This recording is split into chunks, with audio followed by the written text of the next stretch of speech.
This is the Peace, Power, and Purpose podcast, where we spread awareness for men's mental health and spread the gospel of Jesus Christ. Be sure to like and subscribe on YouTube and Spotify. New episodes drop weekly. This is the Peace, Power, and Purpose podcast. I'm Steve. Tonight, I am joined by Joe Swanson, and he is a tactical wellness instructor. He spent time with the California Highway Patrol, and he also is the creator of Tactical Resilience Training System. Joe, thanks for coming on tonight, man. It's good to sit down with you and hear more about you.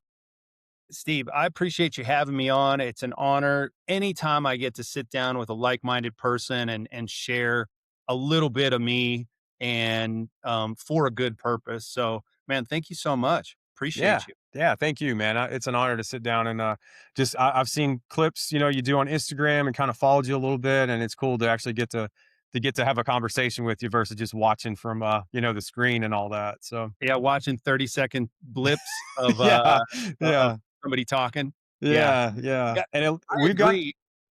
go What's ahead. that? No, go ahead. Sorry. I was just going to say I agree. It's always interesting to have those connections where you see somebody and you get to sort of know a piece of them, but when you really sit down, you can have half hour, 45 minutes, an hour long conversation and dig into what's behind what they're sharing. I think it's super powerful, man. Yeah, definitely. And I found the really cool thing too with this platform, man, is I've made so many friendships and through social media. Like, who would have thought? I'm making so many great contacts and like-minded people, and people throw the word around like tribe and brotherhood a lot, but it really is a brotherhood, man. It's a lot of like-minded individuals that are they're all trying to find this common ground and this purpose where they can evolve as men and kind of move past what has happened to them and either their careers or childhood, getting over trauma and really just getting the message out for mental health. And I think it's so important. Yeah, well, I appreciate it. I mean, I do. I love that idea of social media actually being social, Yeah. actually getting to, talk with somebody, DM with them, you know, send them a voice chat, send them a video chat, and really start to deepen that conversation. I think conversation is one of those keys to what we're talking about, right? Being able to talk about what we're feeling, oftentimes in a non-therapy way, but just process it. Hmm. One of the best ways is through communication. It sometimes acts a little slower, but it's so key and a big part of what I do. And I think that's a good point. And I know for me personally, doing this podcast is really therapeutic for me. Just getting to share experiences and learn from others and grow and kind of relate in ways, especially, I'm prior law enforcement. And so some of the guys I've had on sharing stories, it kind of resonates with me and why I did certain things. And so it's been a blessing for me too, just to get to share and to learn and to grow from others. Yeah. Yeah, I agree. I have been in 8 years as a police officer, worked with the highway patrol, as you mentioned, worked with a city PD west of Sacramento in a town called Vacaville. So I got the experience of working for a real big agency, a lot of variety and a lot of different things that I was able to do. Enhanced officer safety instructor, FTO, and then got the experience of going to a smaller PD and seeing that, getting inside people's houses, not just inside their cars, and really seeing humanity from a different perspective. And man, the camaraderie is something I missed until I started doing this and getting re-engaged with law enforcement. My path took me from law enforcement because I didn't have the tools that I teach now to I was a teacher. I worked, managed a warehouse. I worked as an executive in some corporate software companies. I've been a tattooer since 1996. You can see I wear those marks Hmm. and have made those marks on thousands and thousands of people since the mid 90s. And I love each one of those groups. You have those like-minded people that you can really connect with, and dropping back into law enforcement, as I was reflecting on where I could be most useful, law enforcement kept coming up for me. And, there's so many challenges that are out there today for first responders. And and so I'm just so happy to be able to get connected, revisit that esprit de corps, and connect with people that are out there protecting and serving and doing their best to do that in these very volatile times we live in. Yeah, it's a hell of a time to be a cop, that's for sure, man. Yeah. Yeah. Well, You're go facts. ahead. Yeah, do what? Yeah, facts. It is. Yeah. It's quite, and it's not just it's not just US, right? Mhm. I'm talking to hundreds of officers in my DMs every day about UK has the same problems. Canada, I was on the phone with a Canadian detective, head of a homicide squad today. They're having the same issues, burnout, you know, Yeah. overtime dependency, people going out, absenteeism, people leaving early. It's the same, man. Leadership problems. It's the same everywhere. What, Joe, what got you into law enforcement? Was it part of your family? Like, what drew you to, doing the job? No, it was not part of my family. Okay.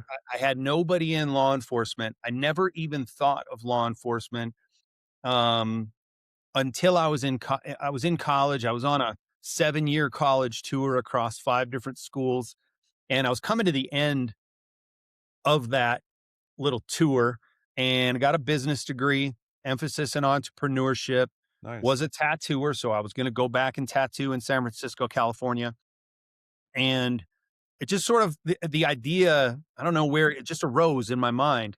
Hey, what if I got a law enforcement minor? That's the first time I ever thought about it. Again, no law enforcement in my family. The closest would be my grandfather on my mom's side. He was a Marine, flew F-4Us in World War Nice. II off of aircraft carriers, an entrepreneur and a creative and amazing man.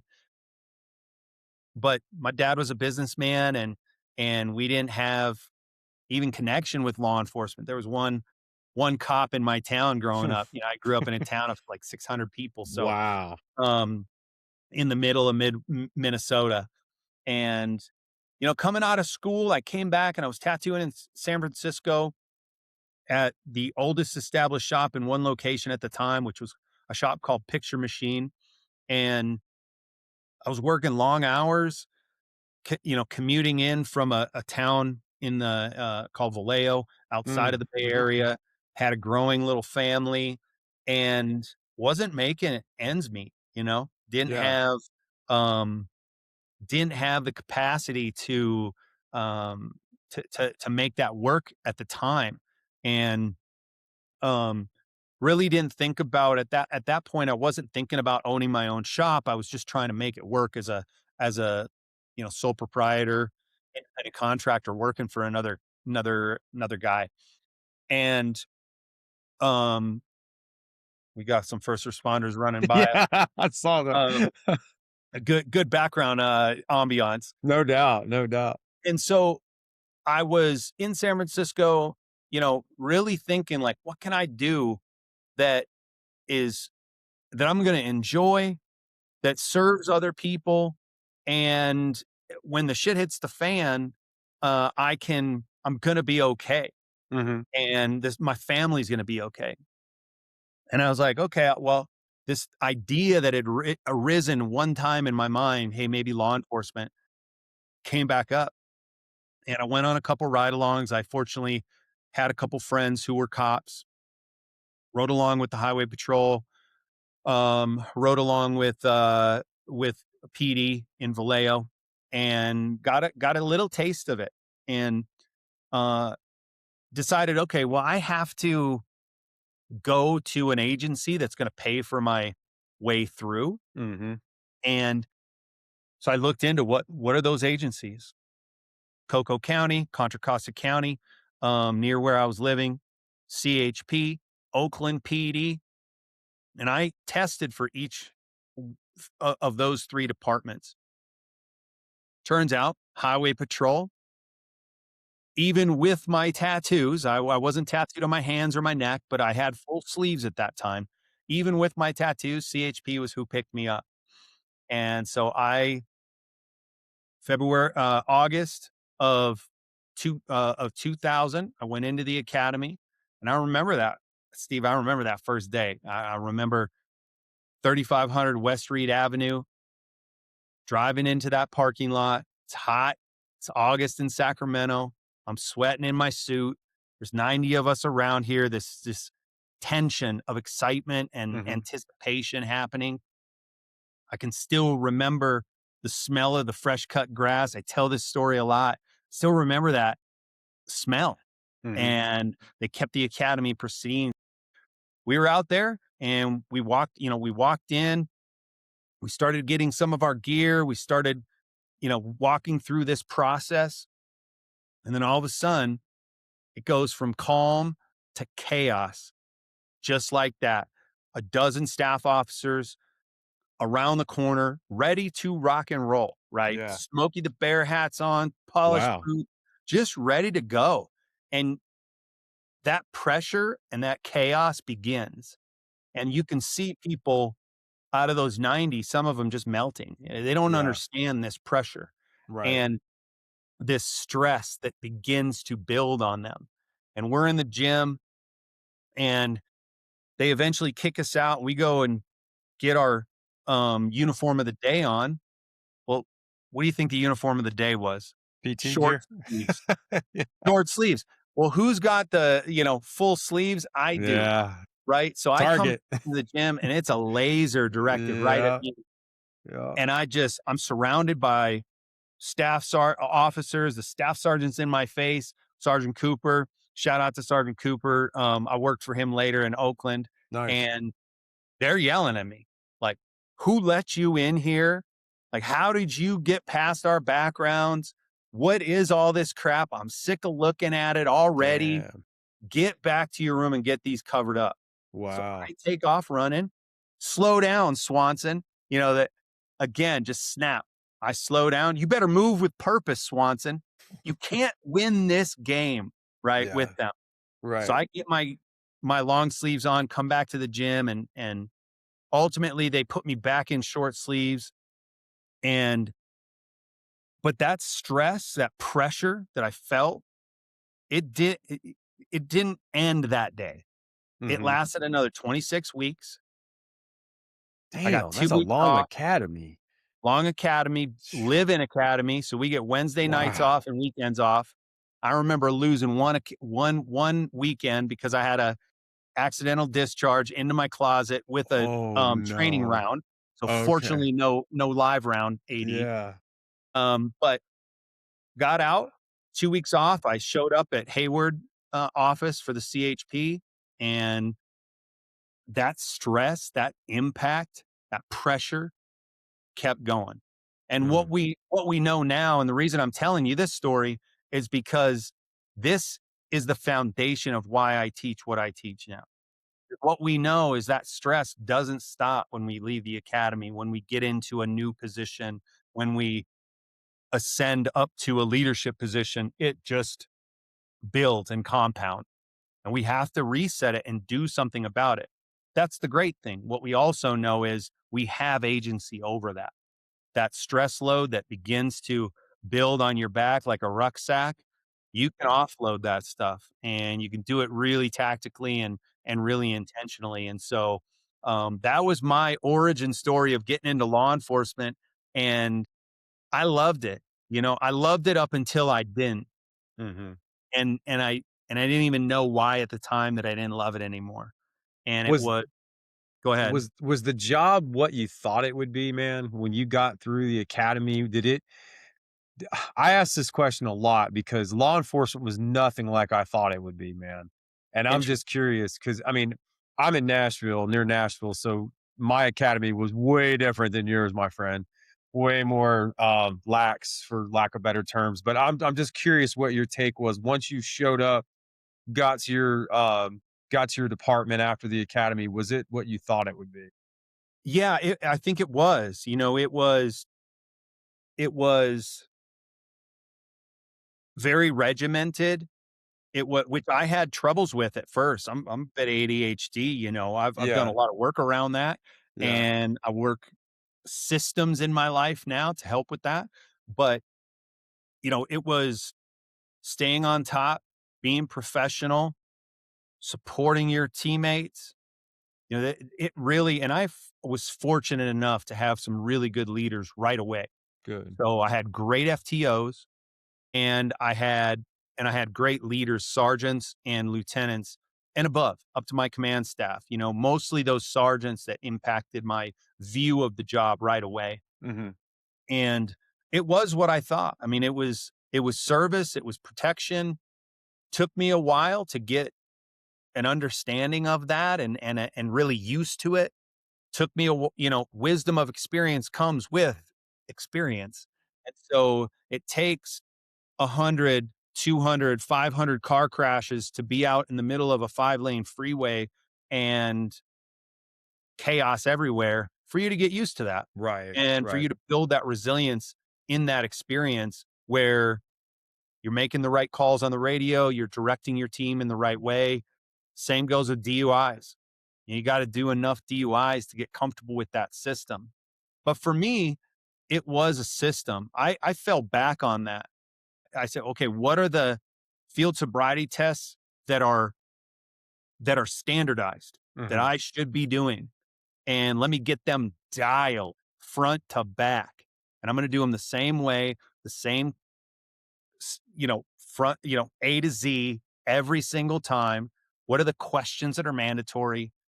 I just fell into systems, Okay. and um, I think that really influenced how I view everything that I've done, from tattooing to corporate executive to a teacher teaching art to kindergartners.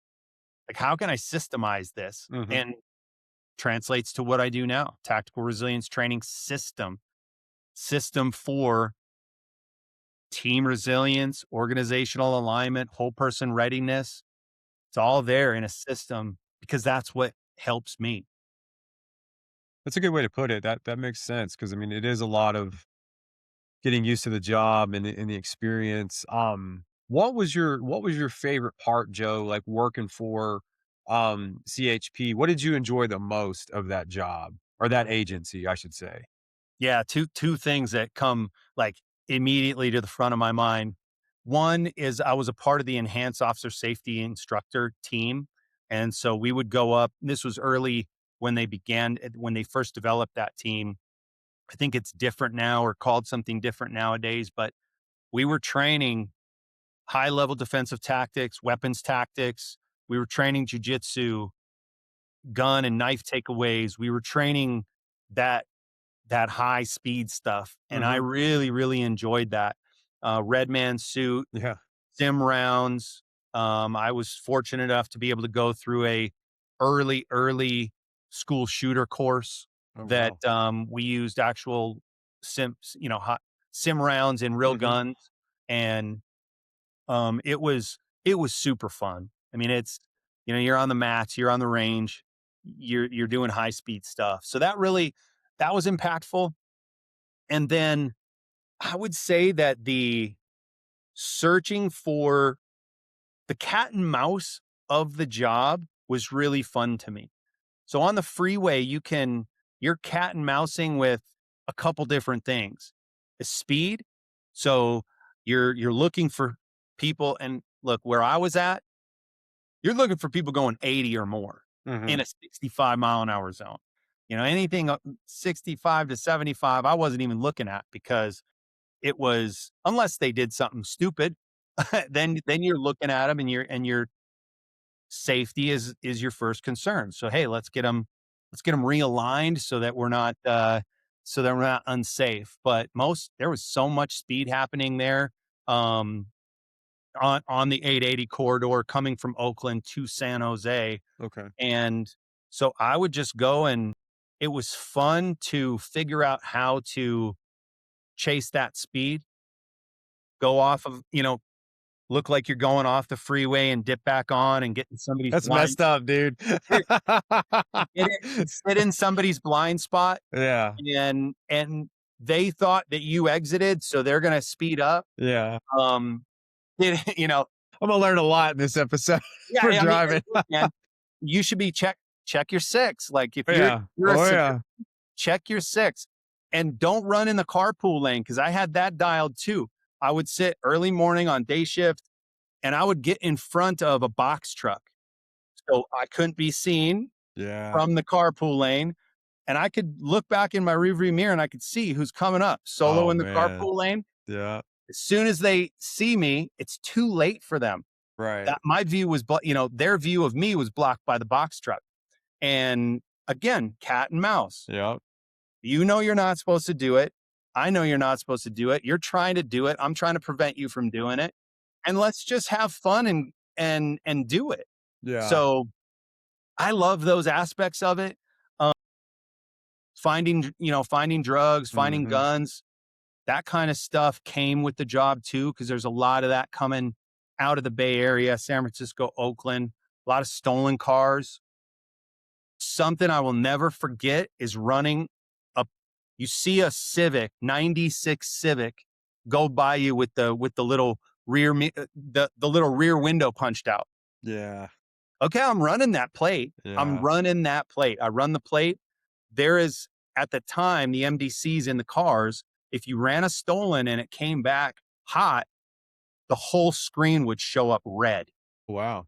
Dude, it was nothing like the feeling of running that car that had indications that it was stolen, Yeah. and boom, the whole screen pops red. And you're like, okay, here There we we go. go. Yeah. And I also got an opportunity to work with one of the first license plate reader cars, Oh, cool.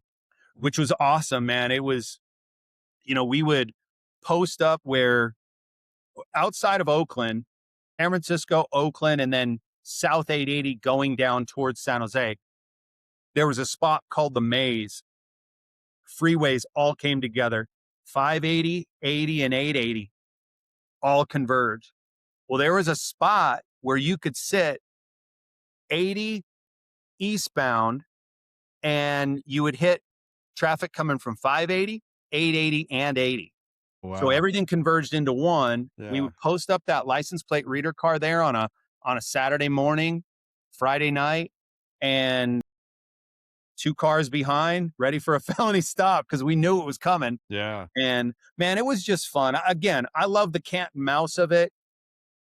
It's part of what I thought it was going to be, and it was.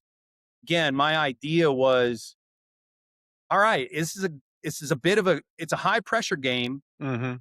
It's a game of life and death at some time, at some points.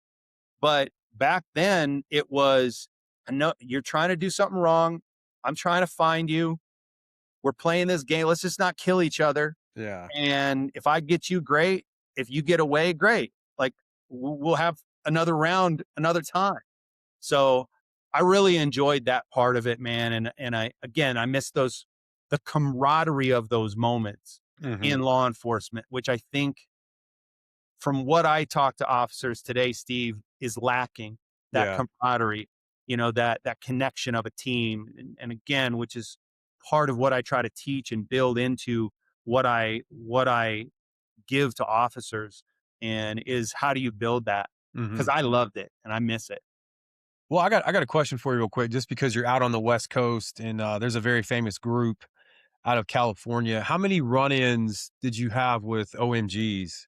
Was that a regular thing or Um, no, a little bit, you would, if you pulled them over, my experience was if you pulled over a motorcycle gang, um, and you address them with respect, right? You address the leader.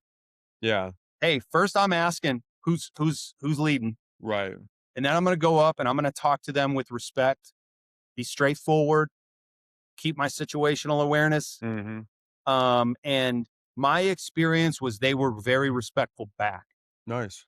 Now, again, was there I fortunately didn't come across them at any time where I was going to be catching them doing something Mm, more than, hey, you're speeding, right. or you are um, maybe running on a suspended license and I got to tow this bike.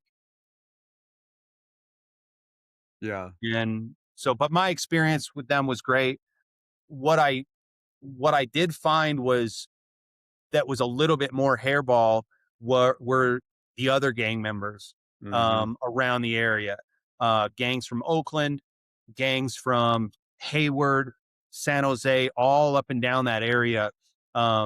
You never knew what you were going to get with them. They're more likely to be running hot with guns and drugs than a group of motorcycle riders, in my experience. Right. You think having sleeves helped you out in those situations I with the do. I yeah. mean, there's a lot of talk about that. Does it diminish the professionalism of the job? Does it, you know, I've heard it all, man. Oh, Yeah. you look like trash, Right. all of it. But my experience, and I talked to my partners about their experience watching me and my interactions, it always lowered the barrier of, it always lowered that, like, that tension. Hmm. When I would, even with long sleeves, I would roll my sleeves up when I was writing my report or in the jail filling out some forms, and immediately there would be a difference. Like, oh my gosh, this person's not a robot. They actually Yeah. have something the same as me. And for That's about the way it 5 years, should be, man. At the end of the I day, think so.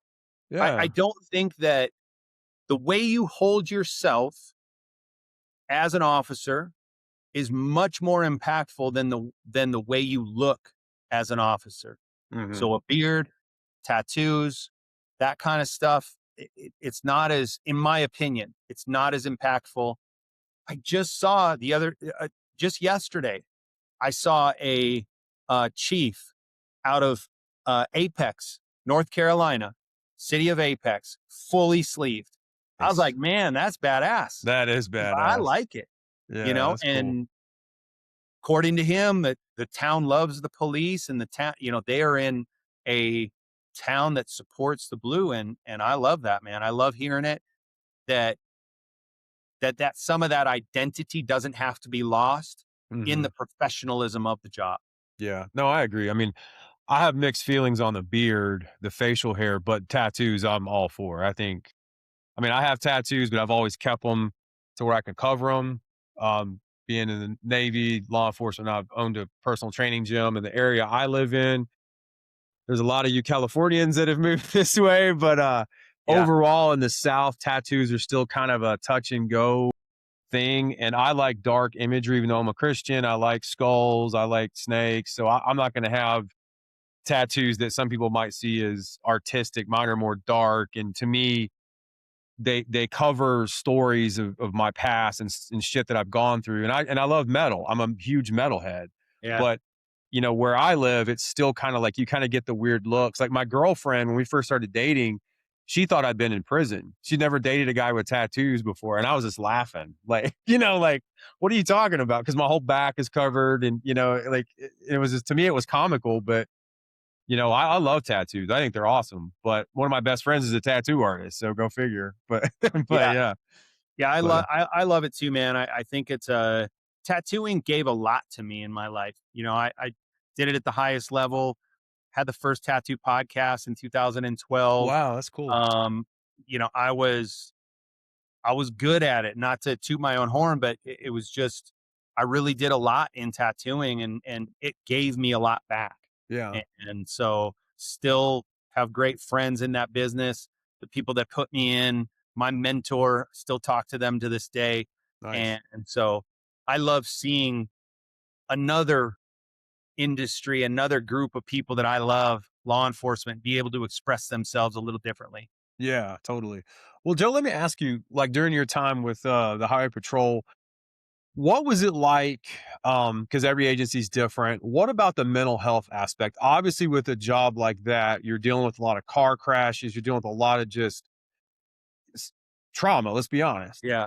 Yeah. So what were the resources like, and how did you, as a man, how did you navigate tough call? And I'm not going to ask you to go into any tough calls, but like, how did you navigate periods where that stress we talked about, or that trauma that you experienced? Like, did you have any tricks or any methods or any systems in place to help you with your mental health? Yeah, I appreciate that question. I didn't at that time, and there wasn't peer support that like it is now. They would have some critical incident debriefs. We did talk to, somebody came and talked to us at the academy about his critical incidents. We knew it could happen, but there was nothing there really that supported the way that some departments are supporting now, and what I teach now. Hmm. And what I teach is out of what I needed. And so, yeah, you're right. Highway patrol, you're walking up on cars every day with the fight or flight, because you don't know if this person's got a gun. Yeah. Heaven forbid that the windows are tinted, right? You are worried about the traffic behind you. Fatal accidents, you've seen many of them. Um, you've seen the devastation that can happen, and it did affect me. I think that ultimately, without those on duty resets, my nervous system just stayed in fight or flight. It Yeah. just idled. So I would go home impatient. I would go home still on, Hmm. right? It's like so many officers. And I think it led to me, again, I didn't understand what was happening, and my decision making was eroding. And I think that's what led to me saying, okay, I'm going to go to a different agency. Maybe it's different there. Yeah. Great gig going on at the CHP. It was pretty amazing. And I still left to go to a PD thinking the grass was going to be greener in some way. I think that had to do with the allostatic load, the load of stress that builds. If it's not reset, it starts to affect decision making, reaction time. Um, all of these different things can erode. And so I went to Vacaville PD. I put my time in there, 2 years on graveyards, and again was feeling this like disconnection, frustration. Had an administrative betrayal at one point when I tried to talk about my feeling a certain way, and that just stacked and stacked and stacked. I think that at that time in Vacaville, maybe there was a peer support person, but there wasn't the resources that are available now. And for sure, there were no proactive resources like I teach. I mean, Hmm. I've been to dozens of major accidents, fatals, DVs when I was working, fights. You're seeing people at their worst Yeah. in suffering, walking into their homes. It really starts to build. One in particular that comes to mind, I remember we were working graveyards, and one of my partners puts out a call. He's out with a solo male, and couple minutes later, essentially an 1199, like an officer needs assistance right now. This individual was trying to grab his gun, so they were Wow. locked in a battle for this weapon. And I remember it's middle of the night. We all go hot to the call, so you're jacked up already. You've heard him yelling over the radio. You know you need to get there. I'm second on the scene. We're using, defensive tactics. We take the guy down. He is PCP'd, or, he's got that uncommon strength, and Hmm. you're trying to effect an arrest. You're trying to get his hand off the weapon. You're trying to move, there's tons of moving parts. People are yelling, people are moving, and it's chaos. And you leave that type of call and you're still jacked up. Fortunately, we got him in custody. Nothing happened. Nobody was hurt other than him a little bit from, us grappling with him and getting and affecting that arrest. And you leave that call, and you're still jacked up. You're Mhm. still in fight or flight. You the person that you might talk about it with, you might meet and cruise a spoon for a second and chat with them, but then you're back to the next call Yeah. and you don't have this capacity or time that you think to reset. And so that builds and builds and builds. And you do that over years, weeks, months, it becomes a challenge and a problem. And what that led to for me was at the end of 8 years of being on patrol without those resources that we were talking about, I would go handle my calls around midnight, 1 o'clock, 2 o'clock, maybe. We'd get through the witching hour of bars letting out. And I would go to the corporation yard where they house the vehicles and you filled up with gas. And I was disconnected. I was unmotivated, frustrated. I was burnt out Mhm. completely. And I would eat my McDonald's and watch my movies on a little DVD player and wasn't impacting the way that I wanted to impact when I first came on the job. I wasn't Yeah. protecting and serving myself, my teammates, my community anymore. And I ultimately left and I had tattooing. So I went to do that, moved to another state, ultimately came back to California. But what we know now, man, is that you stress load now. You Mhm. can do it very tactically. And what I teach in my tactical resilience training system is what I needed in that moment. Mhm. After a call like that, what can I do to reset my nervous system, control my energy, control my frustration, control my adrenaline and cortisol and all these things that get affected.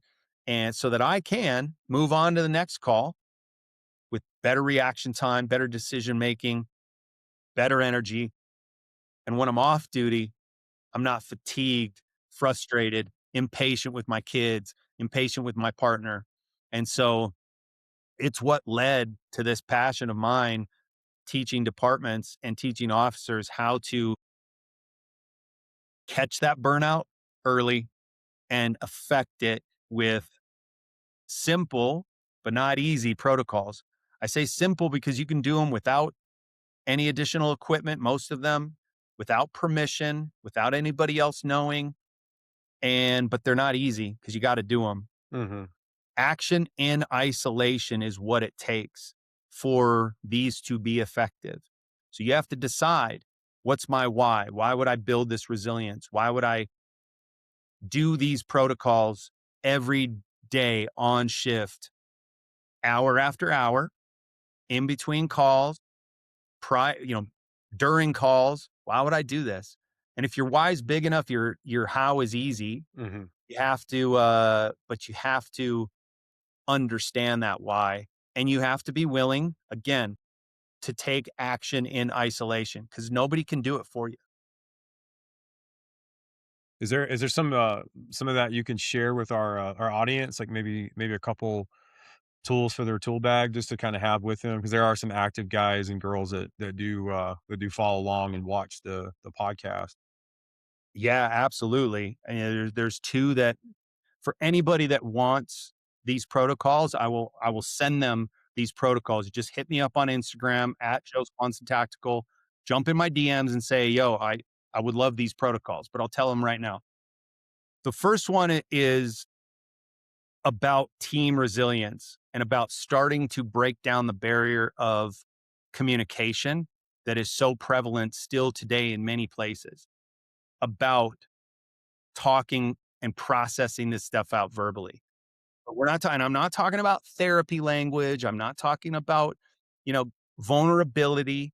I'm talking about connecting with somebody who understands what you went through so that you can process it and normalize it and move on more effectively.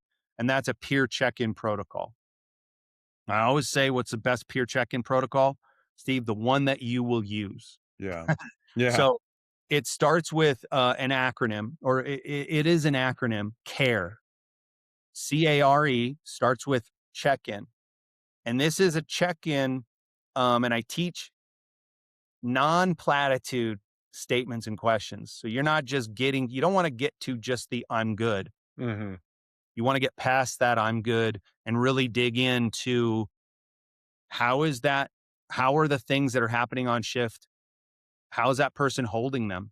Mm-hmm. And where are they at with how that call affected them? And so you check in, simple, straightforward. You acknowledge. That's again, it's not, and it's not acknowledging in the way of, well, that's just our job. Could have been worse. Yeah. No, that's bullshit. Yeah. That you got to acknowledge with, yes, that's a lot of load. Anybody would be feeling that way, Mm-hmm. right? Again, um, you don't want to break down and stop the conversation. You want to keep that conversation going and break down the culture of silence. So you acknowledge, you provide resources, again, and resources like the reactive peer support, the reactive therapy sessions, the proactive protocols like I teach. And then you encourage. You Mm. encourage them to do these things. So check in, acknowledge, resource, encourage. And if you stick to that simple protocol, one, you're going to build verbal leadership and you're going to build team resilience. Mm-hmm. And people are going to be more likely to communicate between each other. And Yeah. you're going to have a better time, easier time communicating when it's your turn to do that. Well, you're So that's definitely one. building that bond too. Like you're building that You're brotherhood building that that everybody talks free to about. core. Yeah, man, you're Yeah. building that bond. I love it. And the other one is an expressive motor output task, visual journaling. Now this is unique. I came from an art background. This has nothing to do with art, has nothing to do with drawing, has nothing to do with written journaling. This is a motor output task that you can use because stress is stored in the body. Thinking about it or talking about it are slower to process. And so you can use an output task like moving your hand around a piece of paper with a pen, doesn't matter, pen, a marker, a pencil. Most officers carry one of these, little notebook. They got one of these in their pocket. You can use these two tools to conduct this 60-second motor output task, this visual journaling. It looks like scribbling. See if I can find this is one I did. Okay. Looks like scribbling this side. Yeah. This was one that my son and I did together. He did it after we both did it after a workout, Nice. a good stress, Yeah. right? A workout. It's a good stress. Stress can be good. But it still puts you in fight or flight. So Mm-hmm. how do we reset into rest and recovery? This motor output task helped us shift our nervous system so he doesn't go to bed jacked up. That's We just got good. a good workout in. Yeah. Now we're going to go into rest and recovery. Nice. Same way an officer can do this. 60 seconds of movement with your hand in between calls, eyes closed, eyes open. Stack this with some box breathing or some other breathing protocol. Boy, it's effective. Yeah. And that would be another one that I would say is those are sort of the bookends of Mm-hmm. my training. Get the team talking and get this whole person readiness by shifting nervous system and stress load in a positive way. That's good, man. That's real good. I never would have thought of it that way. That's really good. And Yeah, no I've been problem, out of man. law enforcement a long time, but yeah, that would have been beneficial for me back in the day for sure. I do this before I go into a meeting with a department. You know, I'm talking to a big department. I'm talking to a division chief or a chief, and I need to, and maybe I'm feeling a certain way about it. Well, I'll do that expressive motor output task. I'll do 60 seconds of visual journaling, and I can feel a shift. Yeah. Seems simple, but it's so effective. But again, what you have to do is the action in isolation. You Mm-hmm. have to decide as an officer to take this out of your pocket, take this out of your pocket, and take 60 seconds on your phone with a little timer and just start moving the Mm-hmm. pen across the paper. And if you do that and you continue to get those reps in, you will feel a difference, and you will start to fight that fatigue and that frustration and that burnout in a very useful way. Mm-hmm. Well, I think too, even the civilian world, I mean, that'd be great in corporate America, relationships. I mean, I think it applies in It every aspect of life, you know? it does. It applies across the board when you have a high performance situation that you need to be in, and that Mhm. could be, to your point, a conversation with a partner, a conversation with your boss, a an interview that you're going to. You got to go to the in-laws house, and and you're a little jacked up about it, right? You can Yeah, use this stuff. yeah. What I like to tell officers is you have to treat yourself like a high caliber athlete. Mhm. Uh, an athlete like Kobe Bryant, like LeBron James, like some of these high performing athletes, they don't stay at peak performance all the time.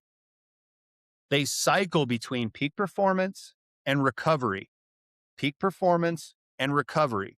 And as Mhm. an officer, if you do that throughout your 8 to 12 hours, sometimes more shift, and you cycle between stress situation like I got in with my friend, fighting that guy who was trying to take his gun. Mhm. Now I recover. Now I go to the DV. Now I recover. Now I go to the missing teen call. Now I recover. I got to go talk to my sergeant. Now I recover.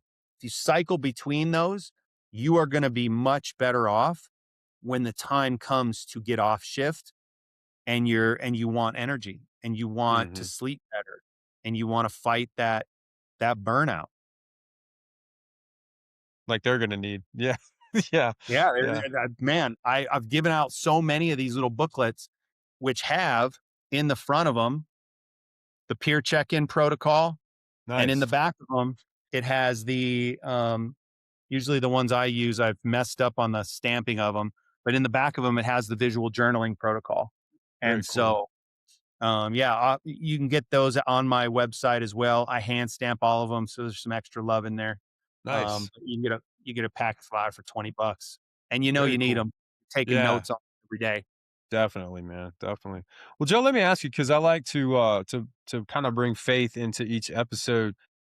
Where has that been in your journey? Did you have an upbringing like in the church, or do you kind of subscribe to a certain doctrine, or what does that look like for you, man, in your life? Yeah, yeah, and I appreciate the question. I grew up Christian, was raised in a very Christian family. My whole family is still Christian, and that broke down for me at a Hmm. certain point in my mid 30s.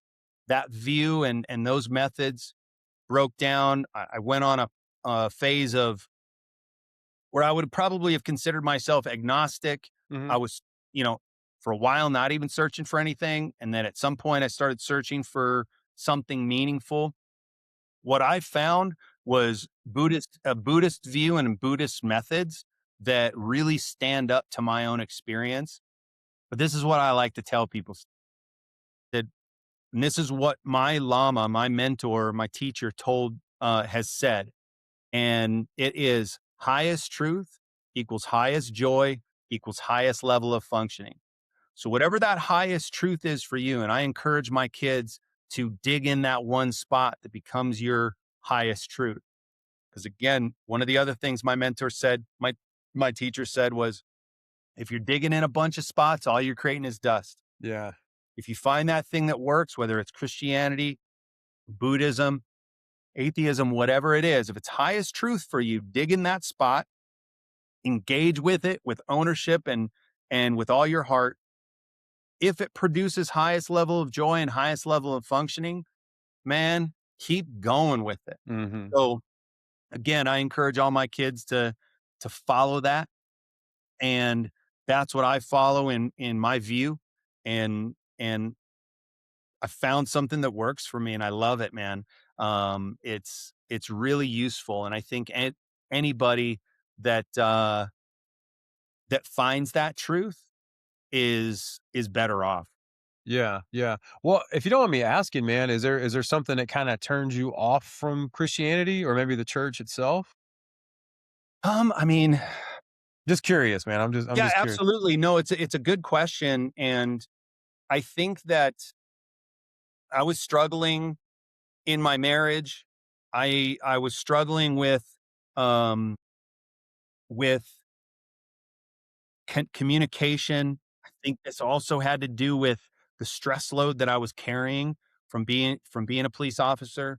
This came after, my first divorce came after I had left policing, but I was still unregulated, Yeah. and there was a few conversations that I had with people in the church that just didn't stand up to what I needed. Mhm. And that experience and those methods of prayer and service and these things, again, just for me in that moment, didn't stand up to what I needed.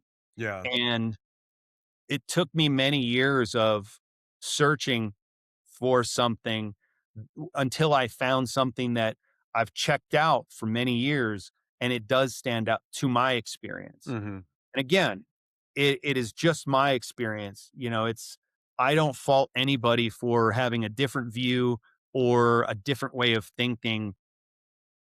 I love to hear about it. Yeah. And so, And I'm no saint, brother. Like, I turned my back on God at 25, and I didn't come back to him until 42. yeah. And, I was raised in the church also, and, I was kinda one of those guys that thought I was living the life I was supposed to, and then one day I said, "Okay, God, what do you got for me now? Because 'Cause I've followed all your rules." And I just went the left-hand path, dude, and it was a path to destruction, and I was a police officer during that time, and I've been divorced twice, been sober 4.5 years, so it and everybody has their own journey, and I'm here to spread love, not any kinda judgment or anything, but I know for me, like, I did not get grounded and centered until I submitted to Christ and said, "I can't do this." Like, I Steve has tried this on his own for 20 years and it didn't work, so I need some help, Well, like, you found that highest truth that began to work for you, yeah. and you found those methods in that community that began to work for you, and you started digging in that one spot and cultivating that. Again, you cultivating a highest truth for you that has become highest joy. My wish is that it is, and the highest level of functioning for you as well. And so, man, I applaud you for it. It's an amazing thing to hear about. Very inspiring. But here thank you, and here's the caveat to that, though. I experienced some, church hurt too, man. I found the Lord in solitude. Interesting. I didn't find him in church. I didn't find him in a community. I had people in my life that I kinda reached out to because I was desperate, but it really took me in solitude to build a relationship with him and realize, "Okay, I need to make some changes in what am I doing?" And that's really, like, where, my focus shifted. So, I try to encourage people, you may not find Jesus in church. You need to look for him everywhere because the closest conversations I've ever had with him have been in my own home or out doing stuff, not in the confines of a building on a Sunday. Not saying he's not there, but it's different, man. I don't know. But I'm more of a I can be introverted. I can be kind of a lone wolf at times. And so for me, that's just how it worked for me. I encourage community. I think community is huge and support and brotherhood, like we're building with this podcast. But Yeah, I agree. everybody finds their higher power, or however you want to phrase it, in their own ways. So, but you're definitely helping people, and that's what I love is that you're providing resources that anyone can benefit from, but especially those that are putting themselves in harm's way and it be expected to like, okay, you just witnessed this horrific call.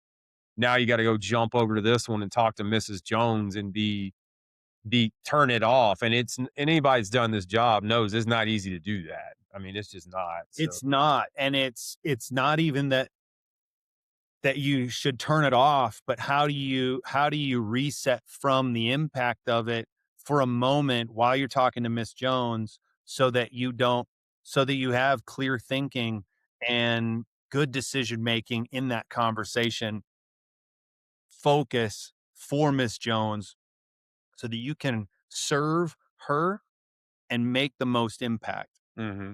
And this is what I talk to chiefs and departments all the time.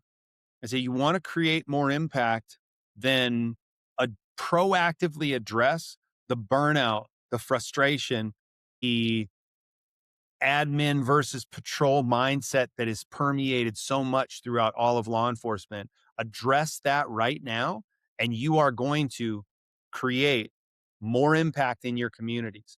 And what does that look like on your administrative spreadsheet? It looks like less overtime dependency, happier officers, less burnt out officers means less overtime dependency, less absenteeism, less, you know, people being out for burnout, and better retention. So you're losing less people. In this day and age, there's a lot of struggle to find the right people. Yeah. And so how do you keep the ones you have so that you can influence the ones that you get? That's good, man. That's a good way to put it. Do you have like a favorite like quote or mantra that's kind of carried you through some of the trials and tribulations throughout your life that you want to share? Well, two that come to mind. I've said it since I was, I don't know, for the last 15, almost 20 years, and that is enjoy your right now. We don't have Our past is what our past is. We don't know what the future holds. Enjoy your right now is one that I came up with a long time ago to try to affect what I was feeling. And the other one is and I said it earlier in this podcast. It's the great Jim Rohn that said it. If your why is big enough, your how is easy. So if you're going to take on action in isolation and you're going to start to use a peer check-in protocol and visual journaling, and you're going to start working on your defense tactics, and you're going to start impacting your own leadership, understand your why. And if you really get dialed in on that, then the how, simple protocols, the repetitions, the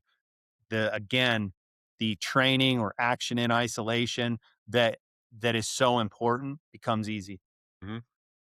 We're not going to Well, be motivated every day, nope. right? We have to rely on our why to fuel the discipline when the motivation lacks. Mhm. I love the word discipline. It's my favorite word in the English language. I love it, man. I It, love it, man. Because it's you gotta have it. You gotta have it to do the hard stuff. And it's not always the thing you want to do, but it pays off in the long run. I heard Joey Diaz is of all people, who's a comedian and has had his struggles for many, many years with addiction, and changed his life around. He had a great podcast called The Church of What's Happening Now. I Oh, used wow. to listen to it all the time. And one thing that stood out to me that he said was, do the thing that you don't want to do, and that's when you'll get ahead. He's talking about discipline. He's talking Yeah, about yeah. following that little inner, what do you ever want to call it? Your inner voice, the inner voice of God, like whatever Mhm. you want to language it out as, you know what to do. Yeah. Do you have the discipline to do it in that moment where the bed feels nicer?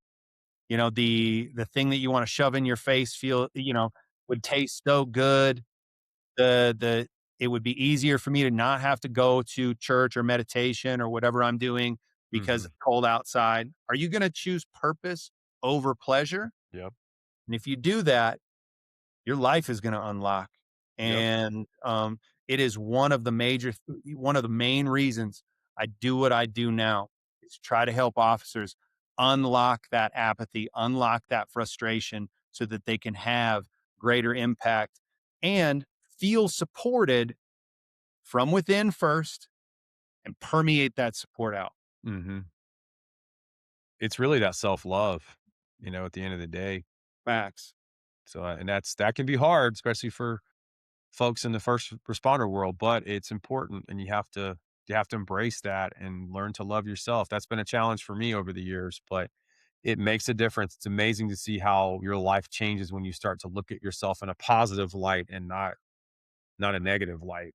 And you have to train that. You have to Mhm. train that negative self-talk. The brain doesn't understand reality versus what you tell it. Mhm. So if you just start to get reps in with positive self-talk, and some would say, "Oh, well, that's faking it till you make it and you shouldn't fake it."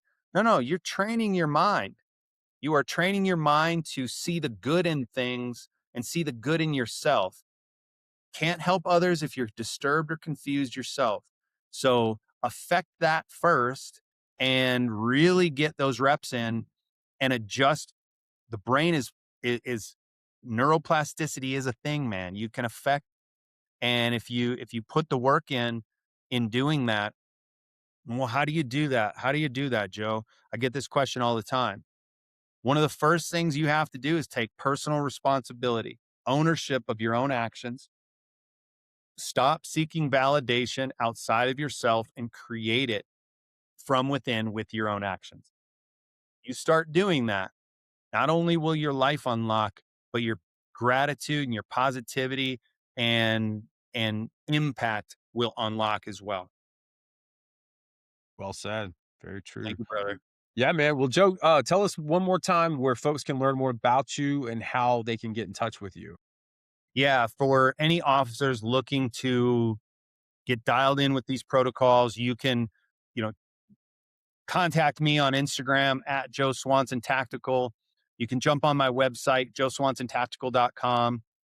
Um, I run my Instagram. I'm a one man show, so you jump in on my Instagram, you're going to get me in the DMs.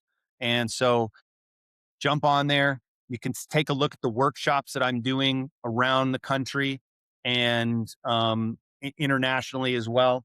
So you can joeswansontactical.com/workshop. Just see where I'm going to be. And I also have the online program. It's the same protocols, it's the same frameworks and structure. It's just on demand for you right there at your fingertips. And That's so if you're ready to take that leap and take ownership of your own experience and get in touch with me, and I'd be happy to help you along that path. I'll put that link too in the notes here on the YouTube description, Awesome. so folks can find you through YouTube if they don't have social media with most people have Instagram, but if they don't Yep. have it, they can find it on YouTube. Well, man, I want to read a verse real quick. This is from Second Timothy chapter 4:7. I have fought the good fight. I have finished the race. I have served the Lord faithfully. And I think you can apply that in any walk of life. And kind of what we were speaking about earlier, have a higher purpose, be of service, be humble enough to say, hey, I need to maybe talk to somebody. I need to put myself first in certain areas to become healthier, to evolve, to grow, to be an asset, not a liability. Yeah. Yeah, man, I love it. I appreciate that and appreciate you sharing. Yeah, And man. it's amazing, again, as you mentioned, to be connected with like-minded people. There's a lot of us out there Yeah. that look into to affect policing, affect law enforcement, first response in a positive way. Hmm.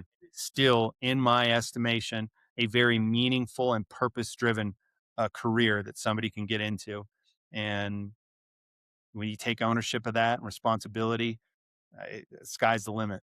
Yeah, definitely. And I think it's good that we're shedding light on areas that can benefit officers and civilians alike, but also to show that there is still support out there for first responders and that, you know, we're here for you. And this platform did not start out to be specific for veterans or first responders, but a lot of them have gravitated this way. And I'm honored to be able to share stories and meet men like you and Yeah. just be of service, man. At the end of the day, to help others is what I want to do. So I'm grateful to have the opportunity to be able to do that. Well, I appreciate it, man. You're doing great work, and it's amazing to. I wish there was more of us out there, Yeah, right? yeah. So we're few, but we're powerful. And just remember, everybody, the rising tide lifts all ships. So as you rise around you, others are going to rise. And so, man, Steve, I appreciate what you do, brother, and it has been an honor to share with you and have this time to chat. You too, brother. And you're doing great work. And I appreciate what you're doing, especially for the community. And let's just keep helping people. And I've already thinking in my mind of guys I can connect you with, and Appreciate you. maybe, yeah, totally, man. And I don't make it out. Are you in California, or are you in Denver? I'm in Denver. Okay, Yep, okay. yep, in Gotcha. Denver, which puts me real nice and central to West Coast. I can get Yeah. out to the East Coast, down to down south or up north real easy. So Nice. yeah, Very yeah, I cool. love it. I'm gonna be Denver on March 25th. I'll just run through a little bit of the Yeah. workshops that are coming up. Denver, March 25th, hosted by Douglas County Sheriff's Office. Tomorrow, I'm actually doing some roll call training for Denver PD. But then we get out to uh, April, April 9th, Chandler, Arizona. So the Phoenix area. We're going to be out. I'm going to be out there for one day. You can find that workshop, get signed up. Out in California on the 15th for East Bay Regional Parks. That's a closed session, department only, but I'll be in that area. So if there are any other departments that want to lock in around that same time, I'm happy to do it. Uh, May, I'm going to be in Nevada in the Reno area. Story County SO is hosting a workshop there. You can get registered for that one. Um, May 22nd is Aurora, Ohio. June is Kansas City, or I'm sorry, Wichita in Kansas. City of Derby's hosting that one. So all these are available for officers in those areas to sign up and get locked in for a one-day workshop. Learn these tools to take immediately and make an impact on what you're doing. Nice. Yeah. Awesome, man. Well, I'm gonna pray us out real quick, man. Yeah, brother. All Thank you. right. Heavenly Father, thank you for tonight. Thank you for bringing Joe just into my life and be able to be on this platform and hear his story. I pray that this testimony reaches those out there that need to hear it, that more officers will just take something away from this episode and they will reach out to Joe and just receive more knowledge and wisdom from him, not only to better themselves, but to better their families and their departments. Lord, I pray that you will bless this podcast, continue to be with me as I bring your message and help those just raise awareness for mental health. Thank you again for Joe. I pray you bless him. And I just thank you for the opportunity to be here tonight. And it's in your mighty name that I pray. Amen. Thanks Brother, for tuning appreciate in. those wishes, man. Yeah, man. Thanks for tuning in to the Peace, Power, and Purpose podcast. Be sure to like and subscribe here on YouTube so you don't miss an episode. I drop new episodes every Wednesday, every Thursday. We're over on Spotify, Amazon, and Apple. Joe, thanks for coming on, man. I really appreciate you, brother. Thank you, Steve. Thanks everybody for listening. Yeah, man. It's an honor, man.